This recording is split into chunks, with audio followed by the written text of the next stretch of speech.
안녕하세요. 오늘 우리는 삶의 가장 근본적인 질문 중 하나인 믿음에 대해 깊이 탐구하는 시간을 갖겠습니다. 이 은혜로운 말씀이 더 많은 이들에게 다 위로와 희망이 될 수 있도록 구독과 좋아요를 통해 이 귀한 여정에 동참해 주시길 부탁드립니다. 여러분의 작은 손길이 하나님의 사랑을 전하는 통로가 될 것입니다. 우리가 어떻게 그리스도인이 될 수 있을까요? 모든 것은 생각하는 것에서부터 시작됩니다. 진리의 말씀을 듣고 그것을 이해하는 과정. 바로 이것이 우리가 복음을 전하고 하나님의 말씀을 선포하는 이유입니다. 하나님의 말씀이 한 사람의 마음속에 들어가면 그 안에 이미 존재하던 생각들과 상호작용하기 시작합니다. 우리는 이 과정을 인식이라고 부릅니다. 하지만 단순히 무언가를 아는 것, 즉 인식만으로는 믿음이 될 수 없습니다. 거기에 두 번째 요소가 더해져야 합니다. 바로 확신입니다. 첫 번째 단계가 우리의 이성과 관련이 있다면 두 번째는 감정과 연결됩니다. 우리는 그 진리에 감정적으로 이끌리게 됩니다. 그 말씀을 곱씹고 마음속 깊이 새기며 끊임없이 묵상하게 되는 것이죠. 물론 여러분이 아무리 큰 믿음을 가지고 있다 해도 그 믿음의 대상이 신뢰할 만하지 않다면 그 믿음은 아무 의미가 없습니다. 중요한 것은 얼마나 큰 믿음을 가졌느냐가 아니라 얼마나 깊이 예수님을 아느냐에 달려 있습니다. 오래된 이야기 하나를 들려드리겠습니다. 지금은 보기 힘들지만 예전에는 집집마다 지붕 위에 텔레비전 안테나가 있던 시절이 있었습니다. 한 남자가 경사진 지붕 위에서 곧 시작될 미식 축구 경기를 보기 위해 필사적으로 안테나 방향을 조절하고 있었습니다. 그러다 서두르는 바람에 굴뚝을 놓치고 미끄러지기 시작했습니다. 남자는 3층 높이의 지붕 끝에 매달려 손가락 끝으로 겨우 처마를 붙잡고 있었습니다. 절망 속에서 그는 아래를 내려다보며 소리쳤습니다. 거기 누구 나 좀 도와줄 사람 없소? 하지만 아무 대답도 없었습니다. 마지막 절박한 심정으로 그는 하늘을 향해 외쳤습니다. 위에 누구 계시면 저 좀 도와주세요. 그때 하늘에서 깊고 장엄한 목소리가 울려 퍼졌습니다. 나를 믿어라. 그리고 손을 놓아라. 잠시 생각에 잠겼던 남자는 겁에 질린 목소리로 다시 외쳤습니다. 거기 혹시 다른 분은 안 계신가요? 저는 이야기가 좋습니다. 왜냐하면 대부분의 사람들이 믿음을 제외한 다른 모든 것은 시도해보려 한다는 사실을 잘 보여주기 때문입니다. 오늘날 우리 사회에서 믿음이라는 단어는 그 의미가 많이 퇴색되었습니다. 포스트 모더니즘 시대를 살아가면서 믿음은 이제 그 누구도 정확한 의미를 알지 못하는 무언가로 변질된 듯합니다. 그렇다면 진정한 믿음이란 무엇일까요? 히브리서 11장 1절은 믿음에 대해 이렇게 정의합니다. 믿음은 바라는 것들의 실상이요 보이지 않는 것들의 증거니 이 믿음에 대한 묘사는 놀라울 정도로 정확합니다.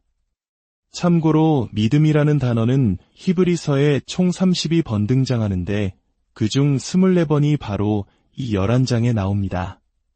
성경 전체에서 믿음에 대한 가장 위대한 정의가 담긴 곳이죠. 우리는 이 구절을 통해 믿음이 바라는 것들의 실현이라는 것을 먼저 배웁니다.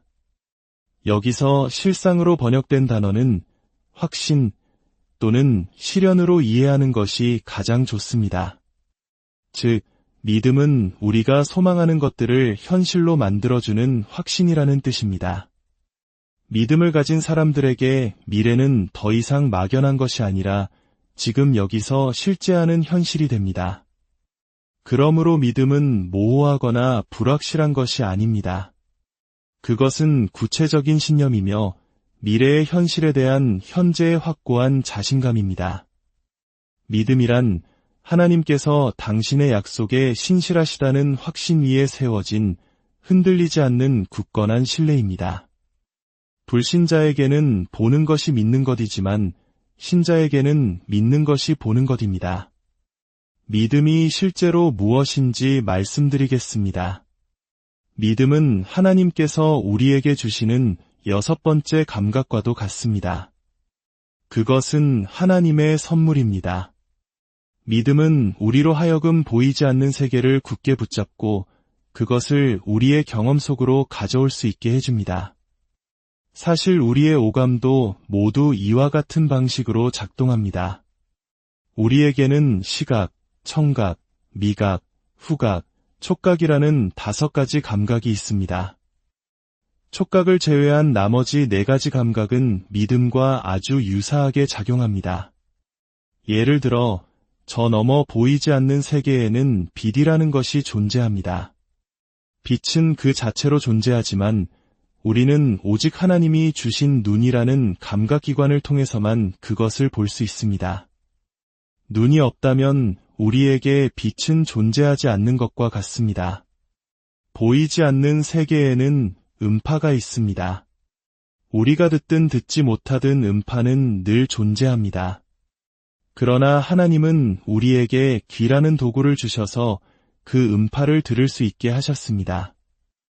우리의 귀는 음파를 우리의 경험 속으로 가져와 우리 존재의 일부로 만듭니다. 마찬가지로 보이지 않는 세계에는 온갖 종류의 향기가 떠다니고 놀랍고 황홀한 맛이 존재합니다. 하나님은 우리에게 코와 혀라는 감각기관을 주셔서 보이지 않던 향기와 맛을 우리 삶의 현실로 경험하게 하십니다.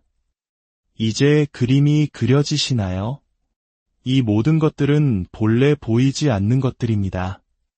하지만 하나님은 우리에게 감각이라는 도구를 주셔서 보이지 않는 것을 우리 삶의 현실로 만들게 하셨습니다. 믿음이 바로 영적인 영역에서 이와 똑같은 역할을 합니다. 영적인 세계에는 하나님의 신실한 약속들이 있습니다. 하나님의 실제가 있습니다. 예수 그리스도의 역사와 그분의 십자가 죽음이 있습니다. 그리고 하나님께서는 우리가 회심하는 순간 믿음이라는 선물을 주십니다. 이 믿음이라는 영적 감각을 통해 우리는 눈으로 볼 수 없는 그 모든 것들을 받아들이고 마침내 그것들이 우리 존재의 일부가 되게 합니다. 믿음은 바라는 것들의 실현이자 실체입니다. 히브리서 11장 1절의 뒷부분은 훨씬 더 강력합니다. 믿음은 보이지 않는 것들의 증거라고 말합니다. 보이지 않는 것들에 대한 확신이죠. 믿음은 우리가 그것들을 받아들이고 믿고 그것들이 진실임을 인정할 수 있는 능력을 줍니다. 베드로전서 1장 8절과 9절은 이 진리를 가장 잘 설명하는 구절입니다. 예수를 너희가 보지 못하였으나 사랑하는도다 이제도 보지 못하나 믿고 말할 수 없는 영광스러운 즐거움으로 기뻐하니 믿음의 결국 곧 영혼의 구원을 받음이라. 우리는 하나님을 안다고 말하지만 하나님을 볼 수는 없습니다. 예수님을 안다고 하지만 그분은 더 이상 육신으로 이 땅에 계시지 않습니다. 성령님을 믿지만 그분은 우리 안에 거하십니다. 어떻게 이 모든 것을 알고, 보고, 믿을 수 있을까요? 바로 하나님께서 선물로 주신 믿음이라는 도구를 통해서입니다. 믿음으로 우리는 보이지 않는 하나님을 보고 알지 못했던 예수님을 알게 되며 보이지 않는 성령님의 실제를 느끼게 되는 것입니다. 진정한 믿음은 3단계를 거칩니다. 첫째는 인식입니다. 구원받는 믿음을 갖기 위해서는 먼저 우리의 지성이 진리의 내용을 받아들여야 합니다. 믿음은 베개 밑에 성경책을 두고 잔다고 생기는 것이 아닙니다. 어떤 감정적인 체험만으로 얻어지는 것도 아닙니다. 믿음은 진리에서 시작됩니다. 하나님께서 우리에게 진리를 듣게 하시고 그 진리가 우리 마음에 들어와 우리가 이미 알고 있는 것들과 상호작용하게 하십니다. 이것을 우리는 생각이라고 부릅니다. 그렇습니다. 그리스도인은 생각하는 사람입니다. 그러나 인식만으로는 충분하지 않습니다. 둘째 단계인 확신이 필요합니다. 이것은 우리의 감정과 관련이 있습니다. 우리는 그 진리에 마음이 움직이고 감정적으로 깊이 연결됩니다. 그 진리를 묵상하고 마음에 품으며 그 가치를 깊이 깨닫게 되는 과정입니다. 마지막으로 가장 중요한 것은 결단입니다. 구원받는 믿음에는 우리의 의지가 반드시 포함되어야 합니다. 이것은 구원을 위해 우리가 어떤 행위를 해야 한다는 뜻이 결코 아닙니다. 다만 믿음에 대한 우리의 응답이 필요하다는 것입니다. 구원받는 믿음이란 나의 지성, 감정, 의지, 즉 나의 전 인격으로 그리스도의 모든 것을 끌어안는 것입니다. 진정한 믿음은 나는 그렇게 하겠습니다 라고 말합니다. 나는 믿습니다. 나는 받아들입니다. 나는 영접합니다 라고 고백하는 것입니다. 이 모든 과정을 거치지 않았다면 우리는 아직 진정한 믿음에 이르지 못한 것일 수 있습니다. 히브리서 11장은 믿음이 어떻게 삶으로 증명되는지를 보여줍니다. 2절은 선진들이 이로써 증거를 얻었느니라 라고 말합니다. 여기서 선진들이란 히브리서 11장에 언급된 믿음의 영웅들을 말합니다. 그들은 믿음으로 하나님께 좋은 평판, 즉 인정을 받았습니다. 하나님과 좋은 관계를 맺고 싶다면 우리에게는 믿음이 필요합니다. 히브리서 11장 6절은 믿음이 없이는 하나님을 기쁘시게 하지 못하나니 라고 단언합니다. 또한 3절은 우리가 믿음으로 창조를 이해한다고 말합니다. 믿음으로 모든 세계가 하나님의 말씀으로 지어진 줄을 우리가 아나니 보이는 것은 나타난 것으로 말미암아 된 것이 아니니라. 이 세상이 어떻게 시작되었는지에 대한 오랜 논쟁에 대해 성경은 우리가 믿음으로 세상의 시작을 이해한다고 명확히 말합니다. 어떤 이들은 이것이 비과학적이라고 비판할지 모릅니다. 하지만 잠시 생각해 보십시오. 진화론자들 역시 증명할 수 없는 시작점에 대해서는 빅뱅과 같은 하나의 믿음에 의존하고 있습니다. 오히려 아무것도 없는 것에서 이토록 정교한 우주가 우연히 생겨났다고 믿는 것이야말로 훨씬 더 큰 믿음을 요구하는 일 아닐까요? 문제는 믿음의 유무가 아니라 무엇을 믿느냐, 즉 믿음의 대상입니다. 우리는 전능하신 창조주 하나님을 믿습니다. 믿음은 우리에게 무엇을 요구할까요? 히브리서 11장 6절은 두 가지를 말합니다. 첫째, 하나님께 나아가는 자는 반드시 그가 계신 것을 믿어야 합니다. 믿음의 시작은 바로 하나님이 존재하신다는 것을 인정하는 것입니다. 이것이 믿음의 첫걸음입니다. 둘째, 또한 그가 자기를 찾는 자들에게 상 주시는 이심을 믿어야 할지니라. 하나님은 당신을 간절히 찾는 자들을 외면하지 않으시고 그들에게 상, 즉 구원과 영원한 생명을 주시는 분임을 믿어야 합니다. 이사야서 55장 6절은 너희는 여호와를 만날 만한 때에 찾으라. 가까이 계실 때에 그를 부르라고 권면합니다. 하나님을 진정으로 찾는 자는 반드시 그분을 만나게 될 것입니다. 히브리서 11장은 믿음이 낳은 위대한 결과들로 가득 차 있습니다. 바울 사도는 우리가 보는 것으로 행하지 않고 믿음으로 행한다고 선언했습니다. 갈라디아서에서는 하나님의 아들을 믿는 믿음 안에서 사는 것이라고 고백했습니다. 기억하십시오. 믿음은 수동적인 단어가 아니라 능동적인 단어입니다. 믿음은 무언가를 행합니다.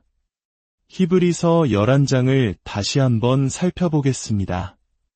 믿음은 올바른 제사를 드립니다. 믿음은 하나님과 동행하게 합니다. 믿음은 비가 온 적이 없음에도 방주를 짓게 합니다. 믿음은 어디로 가는지 알지 못한 채 떠나게 합니다. 믿음은 이방 땅에서 장막에 거하게 합니다. 믿음은 하나님이 계획하시고 지으실 터가 있는 성을 바랍니다. 믿음은 나이가 많아 단산하였으나 잉태할 수 있는 힘을 얻게 합니다. 믿음은 순종하여 자신의 아들까지도 바칩니다.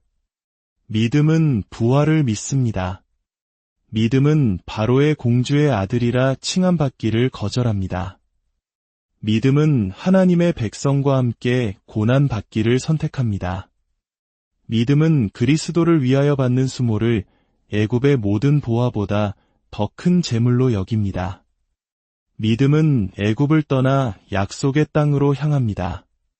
믿음은 홍해를 마른 땅같이 건넙니다. 믿음은 여리고 성벽을 무너뜨립니다. 이처럼 믿음은 나라들을 이기기도 하며 의를 행하기도 하며 약속을 받기도 하며 사자들의 입을 막기도 하며 불의 세력을 멸하기도 하며 칼날을 피하기도 하며 연약한 가운데서 강하게 되기도 하며 이방 사람들의 진을 물리치기도 합니다.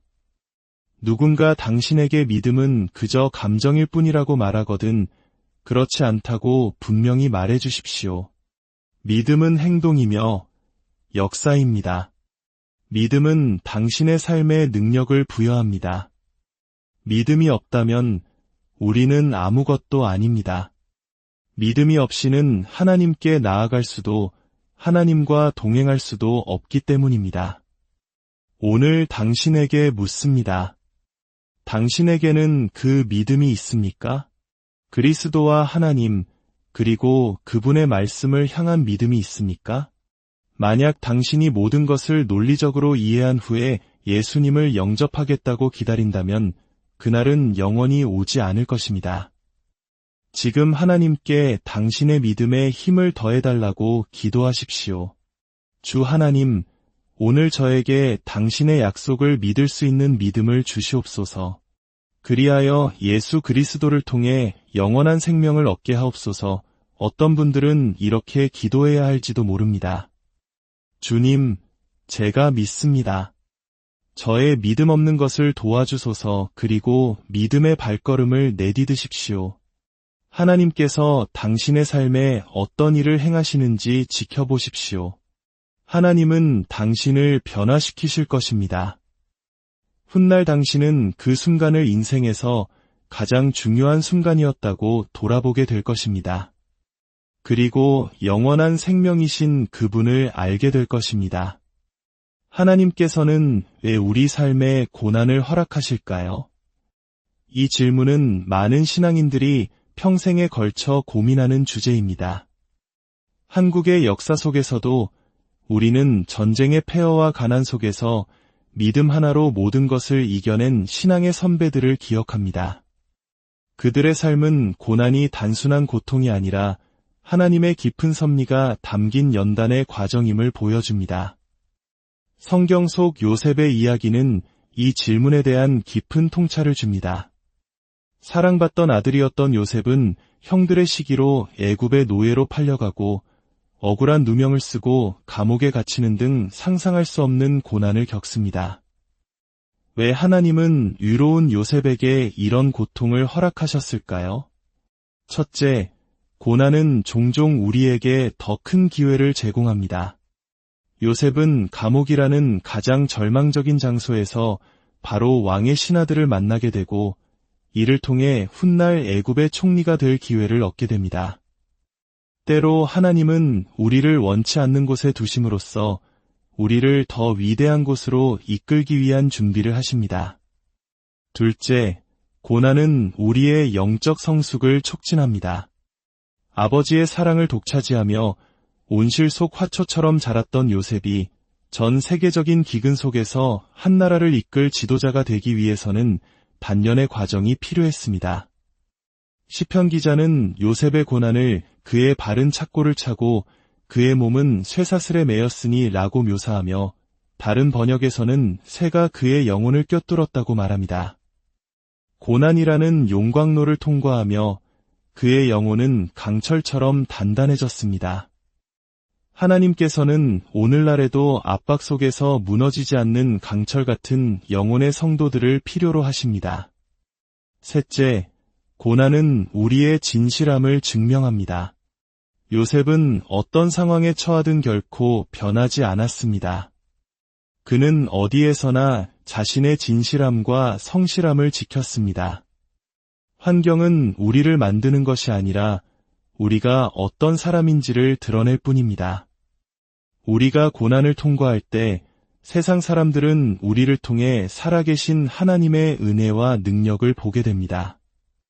넷째, 고난은 하나님에 대한 의존성을 키웁니다.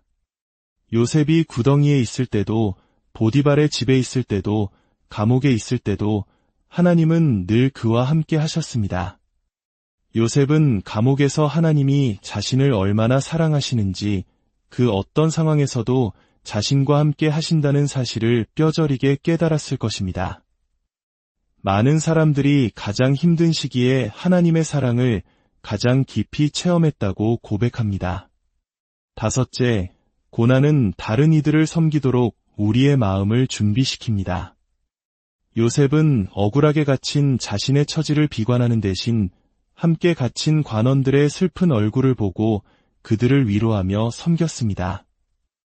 고통받는 사람을 가장 잘 위로할 수 있는 사람은 같은 고통을 겪어본 사람입니다.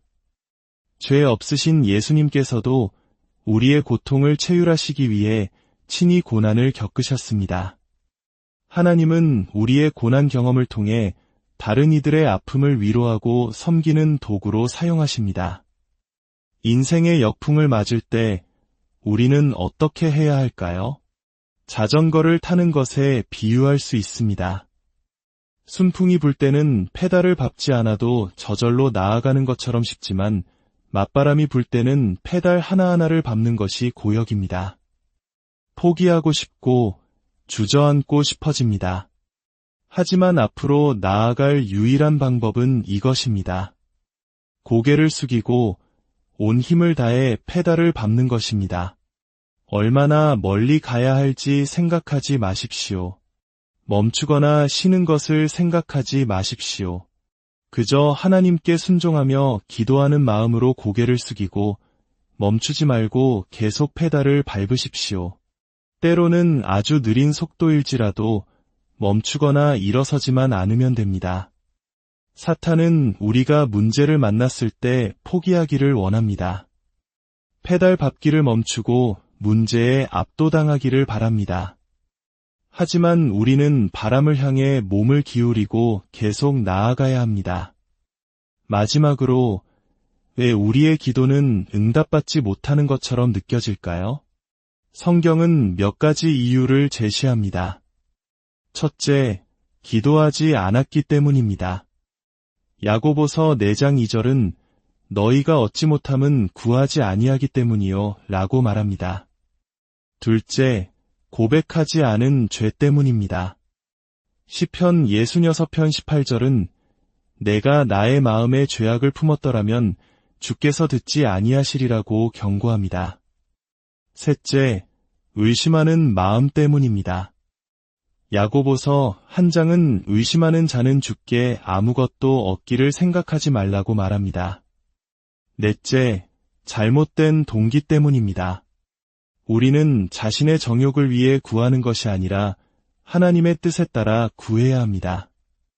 또한 해결되지 않은 갈등이나 용서하지 못하는 마음, 다른 이들의 고통에 무관심한 마음도 기도의 응답을 가로막을 수 있습니다. 이 모든 것을 정리하면 이렇습니다. 우리의 기도가 잘못되었다면 하나님은 아니오라고 말씀하십니다. 때가 이르지 않았다면 기다려라 라고 말씀하십니다. 우리 자신이 바로 서 있지 않다면 성장하라고 말씀하십니다. 그러나 우리의 기도가 올바르고 때가 맞고 우리 자신이 준비되었다면 하나님은 가라고 말씀하시며 역사하십니다. 하나님은 기도에 응답하시는 분입니다. 혹시 기도의 응답이 더디게 느껴지더라도 포기하지 마십시오. 하나님은 우리의 시간표가 아닌 당신의 시간표에 따라 일하십니다. 날마다 신실하게 계속 기도하십시오. 주님은 당신을 사랑하시고 당신의 기도에 귀 기울이시며 당신을 돌보십니다. 이 말씀을 듣는 모든 분들의 삶에, 그리고 여러분이 품고 기도하는 모든 간구 위에 하나님의 크신 은혜와 평강이 강물처럼 흘러넘치기를 우리 주